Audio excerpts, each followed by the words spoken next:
Well, I am thrilled to be in Oklahoma because I've never been here before, so I'm knocking off the states. I'm also really excited to tell you that I've got really good news for everybody, especially if you teach. How many people in here are teachers? Okay, I love those teachers. Well, here's the good news. Yes, early childhood trauma's effects can be reversed.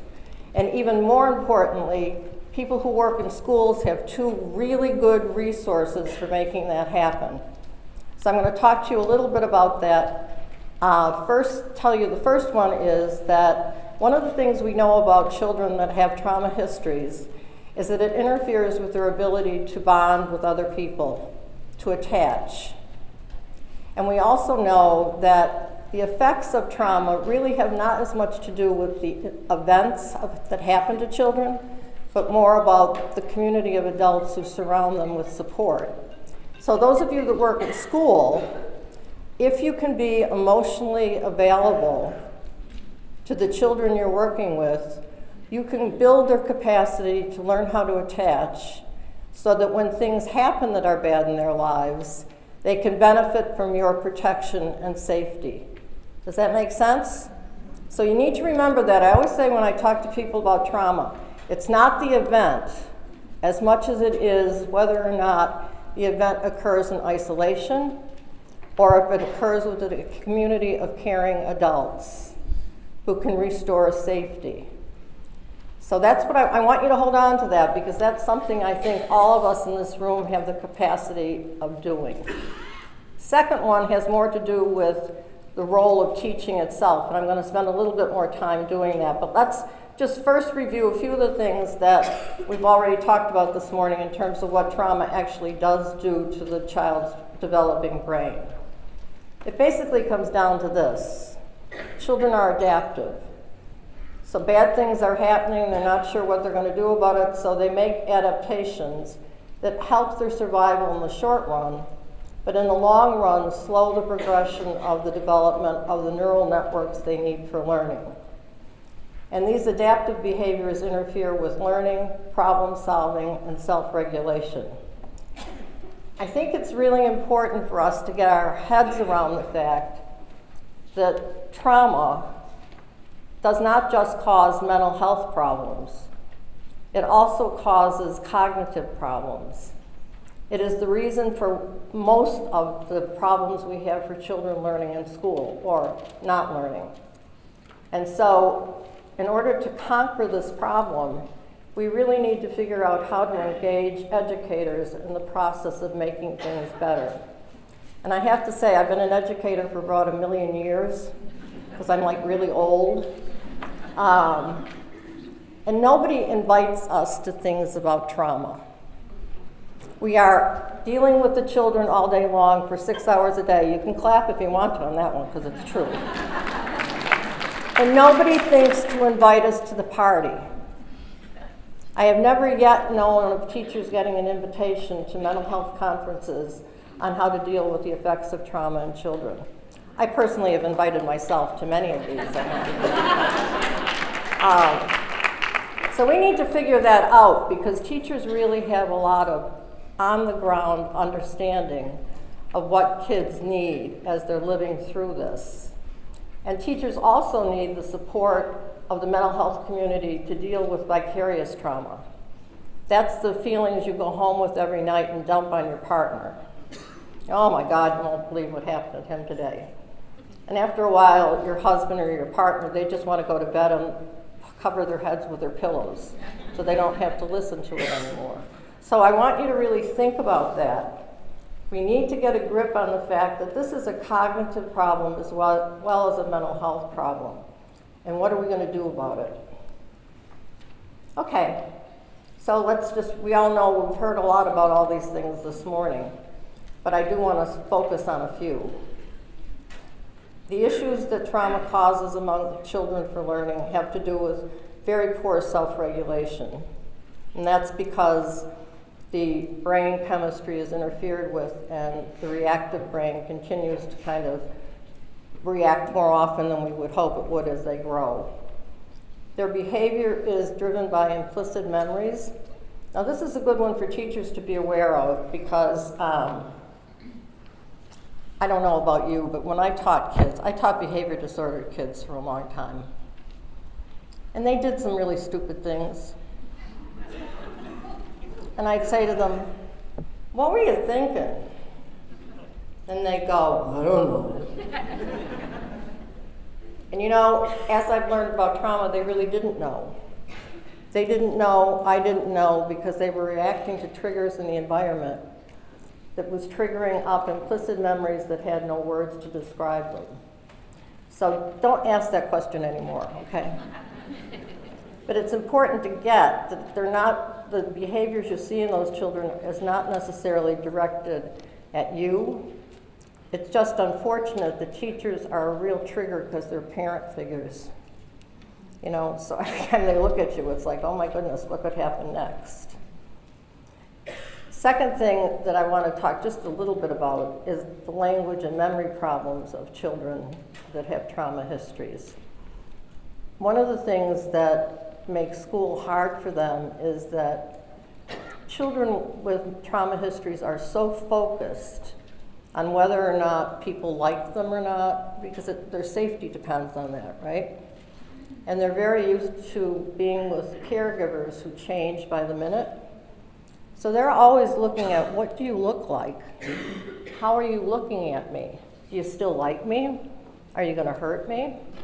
So you're given directions for a math test, and they're really looking at you. And everybody else starts to do the math test, and the kid in the back row says, "Hey, what are we supposed to be doing now?" And you say, "Weren't you listening?" Oh, maybe you don't say that. I said things like that. And he says, "Yeah, I was listening."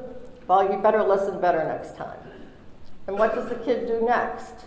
They tip over a chair and go, you know what they do, right? Even in Oklahoma, my guess would be, they do that.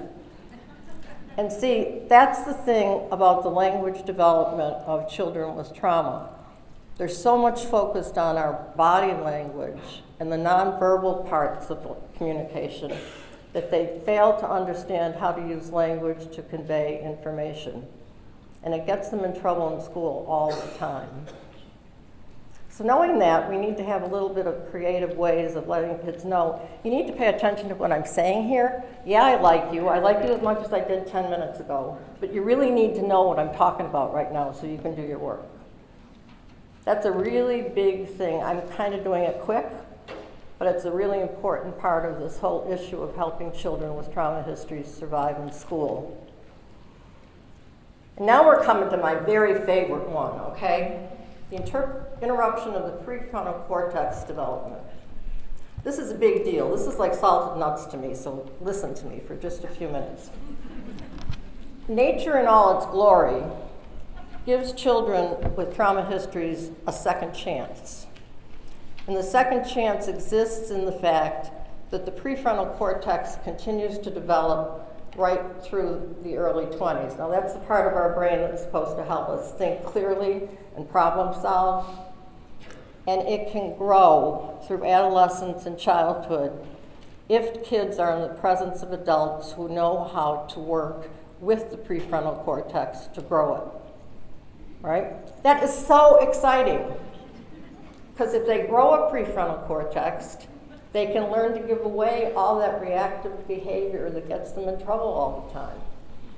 So I always say to kids, okay, the bottom line is this. I got two things I can offer you. First, I know you don't have a prefrontal cortex, so here, use mine. You can use it as long as you need it until you grow one of your own. And then, I am going to engage you in such exciting instruction that is totally committed to growing your prefrontal cortex that by the time you leave me, you're actually going to have the beginnings of one. And you're going to see it because you're going to be able to set goals. You're going to be able to get things done. Okay, so what's the magic formula for growing a prefrontal cortex? It's really not hard. And it's also totally within the realm of best practices in regular education. Just in case you're thinking I'm adding something onto your already busy schedules. No, I'm not. It's already there.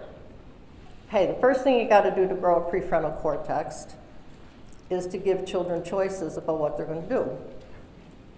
Now, in the world of trauma, that also helps build personal agency, right? Yes, it does. You can nod. Yes, it does. Choices coupled with an opportunity to apply the choices, and then a period of reflection to see whether or not you made a good choice, is the way you grow a prefrontal cortex. So if you can create a classroom environment where there's an ongoing dialogue that involves choice making, application, self-reflection, children will leave you with the neural networks they need to develop their prefrontal cortex. Is that exciting or what? I think that's just wonderful. And it really makes a big difference. If people have prefrontal cortexes, they have a happy life. They develop the executive functions they need to manage life. Without them, they wind up in a lot of trouble. Okay, so remember, lend your own out. You can spare yours for a while. And in the meanwhile, keep teaching kids in a manner that really reinforces how to grow their own. Just a few more things, because I think I'm going to get the hook pretty soon. I can see that the 5-minute thing might be coming up. These are some other instructional interventions that can reverse the effects of trauma. Collaboration. I know that people really think quiet classrooms are great, but they're really not. The more children learn to collaborate, the more they learn to, number one, realize that they exist in somebody else's mind, even when they're not there. That's representational thought. A lot of children with trauma histories don't really get that. And they also have the eureka experience of realizing, oh my God, people think differently than I do. I'm going to have to negotiate here. So collaboration is really good. Collaboration between adults and children fosters that attachment relationship that I was talking about earlier. Kids don't need judges, they need collaborators. They need somebody to sit with them and say, okay, what are we going to do the next time so that this isn't quite so painful for you? Because one of the things that I find really sad about kids with trauma histories is that they get their needs met in very self-destructive ways. And I always say to them, you know, you can get your needs met in a way that doesn't hurt you so much. Let me teach you how to do it. Does that make sense? I remember a kid that I worked with that every time the buses were coming, you know, like at 2:45, he was a big kid. And he knew just how to do it. He'd flail around on the foyer of the school as all the parents were coming in to pick up their children. And of course, he was the talk of the town. So finally I said to him, why are you doing that? Well, I don't really want to go home.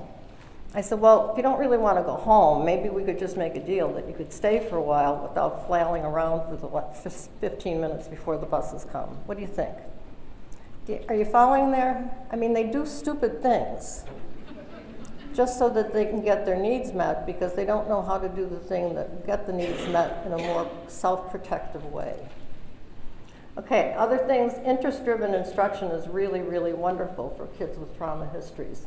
Why? Because it builds agency. Kids that are traumatized have no idea who they are, what they like, what they want.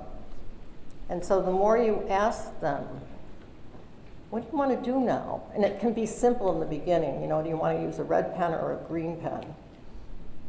And begin to teach them that idea. Who am I? Oh, I'm the person that always picks chocolate milk. And you begin to post that and create a visual representation of that because it's easier for people to remember what they see under stress than what they've heard. Because the left hemisphere, of course, doesn't encode information that is really robust against anxiety. Conceptually based instruction really helps kids with trauma histories because they don't have very many concepts when they come to you. One concept that traumatized children really struggle with is the passage of time. They don't really get time. And so that's one of the reasons why when they have a meltdown at about 8:45 on a Monday morning, they're still in the meltdown at about 2:45 Monday afternoon, because they have no idea that it will go away. You know how when you get up in the morning sometimes and you really feel lousy? Does that ever happen to anybody in Oklahoma? Happens to people in New England all the time. You know two things. You know there are things to make you feel better that you can do, and that you know this too shall pass, because you have a really strong understanding of time. So kids with trauma histories need both of those things. When we talk about self-regulation, one of the things that people often leave out is the need to teach people how to self-soothe as part of self-regulation. Self-soothing is a really important part of self-regulation. I can endure, yesterday I was in Minneapolis for about 4.5 hours waiting to get here. And I kept thinking to myself, okay, if I go and buy a cup of coffee right now, I can endure this for another 25 minutes, right? If I go and buy a magazine, another 20 minutes, that's mine. We learn how to cope by the self-soothing things that we teach. So you need to remember to ask kids, what would make you feel better? What's something you can do that will make you feel better? Not what can I do to make you feel better? What's something you can do to make yourself feel better? Anyway, see, I can go on and on. I'm so Irish. I could be up here for about 8 hours. Self-reflection. We are, unfortunately, a very non-reflective society right now. I mean, our attention span is a nanosecond. And so it's hard for us to really understand that we need to teach kids how to reflect on who they are, what they do, and what they want.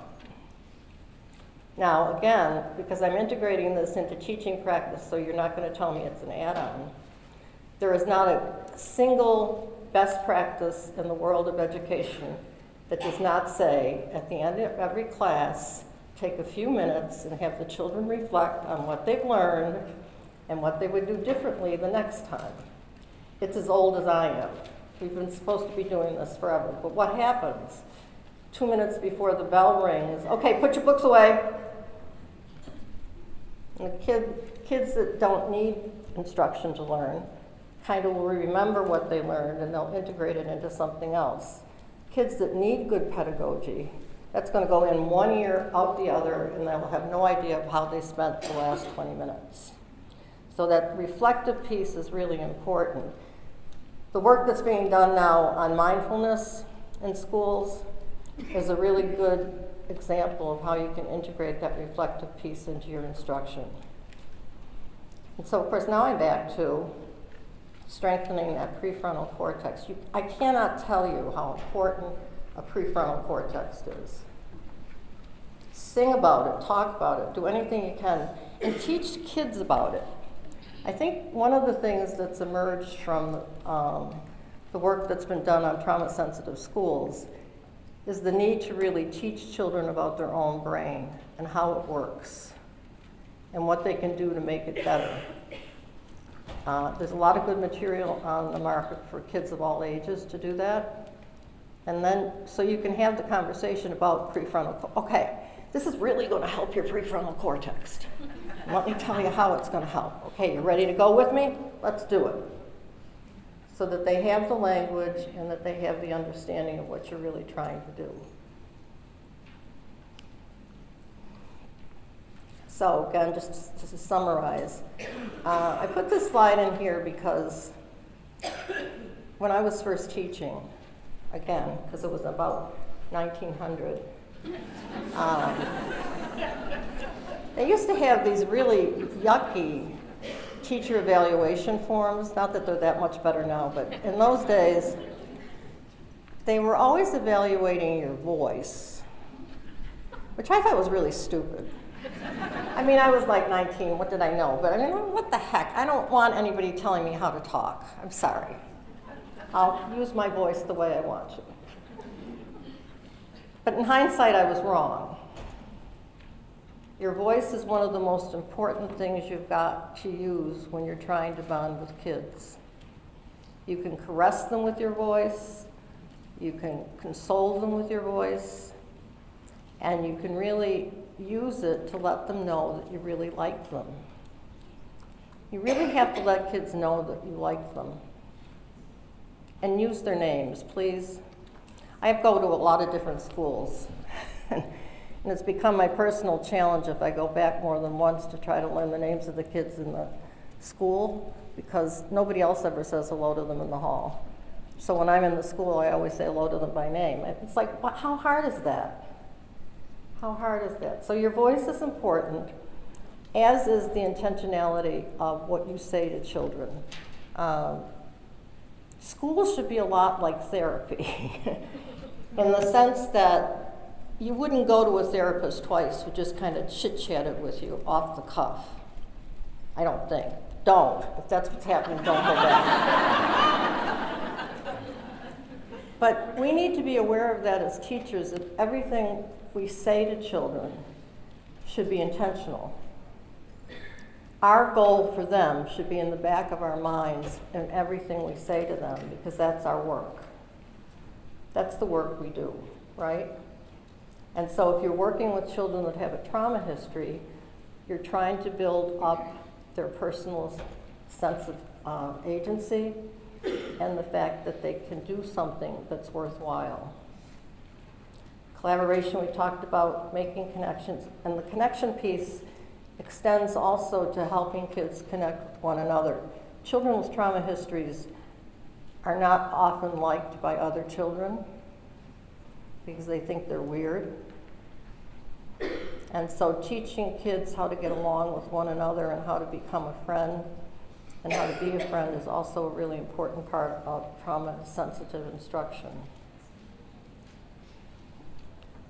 One of the things that people that have a trauma history don't know is that relationships can absorb strong feelings, and that they can be repaired. Those are two things they don't know. So school becomes the place where the adult, if they are emotionally available and good at self-monitoring themselves, which if you're not good at self-monitoring yourself, you should not be a teacher. I just want to say that, okay? You have to be a really good self-monitor. You have to have really good self-regulation yourself to teach.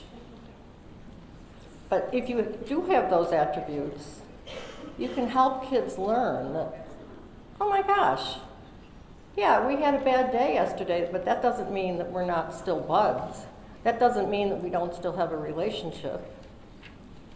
And I can teach you how to repair the relationships that sometimes have troubles with the kids in the classroom. Okay, so the issue moves away from punishment toward repair. When something happens to hurt somebody else, it's an issue of how do I repair what happened rather than punishing the child that's seen to be the perpetrator. We really need to be working on keeping kids in school rather than kicking them out. I know that there's a belief system.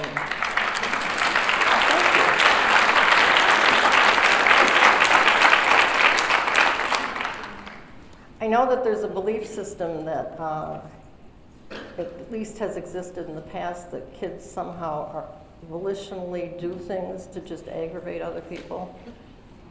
I think I want to leave you with the idea that I don't believe that. I think children do well when they can, and when they can't, when they don't, it's because they need our help to do something better. It's our job to teach them, not judge them. So thank you very much.